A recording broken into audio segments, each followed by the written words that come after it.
உனக்கு என்ன சாப்பாடு படுத்துக்கிட்டு இருக்கியா? இல்ல பிரசாதம் கொடுத்தாங்கல்ல, எல்லாத்துக்கும் கொடுத்தாங்க, இந்த பிள்ளைக்கும் கொடுத்தாங்க. சரி, அவன்கிட்ட வேமா தின்னுட்டா. நான் கொஞ்சம் வீடியோ போட்டுட்டு திரும்பவே கொஞ்சம் இருந்துச்சுல. சரி, விடல. அது வீடியோ தான் முடிச்சேன். அப்படியே புடிங்க தின்னுகிட்டே இருக்கா. நம்ம வாயை பாத்துக்கிட்டே இருக்கேன். சுகருக்கு ரொம்ப சாப்பிடக்கூடாது. எதுக்கு வாயை கேட்டா இதோ ஒண்ணு சொல்லிக்கிறாங்க, என்ன சாப்பிட்டாலும் சுகர் இருக்கு சாப்பிடாத, பிரஷர் இருக்கு சாப்பிடாத, கொலஸ்ட்ரால் இருக்கு சாப்பிடாதுன்னு. நான் என்னத்தான் சாப்பிடுவேன்? சாப்பிடாம இருந்தா நான் இருக்கேன். வாய் பேச முடியுமா? வாய் பேச எனர்ஜி வேணாமா? இந்த புள்ள பாரு கருக்கு புருக்குன்னு முறுக்கெல்லாம் எடுத்து சாப்பிடுது சாதத்துக்கு. எனக்கு குடுக்கவே மாட்டேங்குதுல்ல. குடுக்க மாட்டோம். போதும்ல புள்ள கிளம்புவோம் பாரு.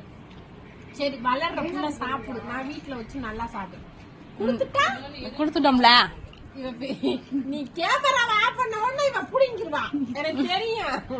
சரி, அதுக்கெல்லாம் நீ அப்படியே வச்சு நான் தின்னுக்கிறேன். சரி, இந்தா வளரும் புள்ள சாப்பிடு. நம்ம வளர்ந்து முடிச்ச புள்ள, நம்ம வளர்ந்த புள்ள வளரும்.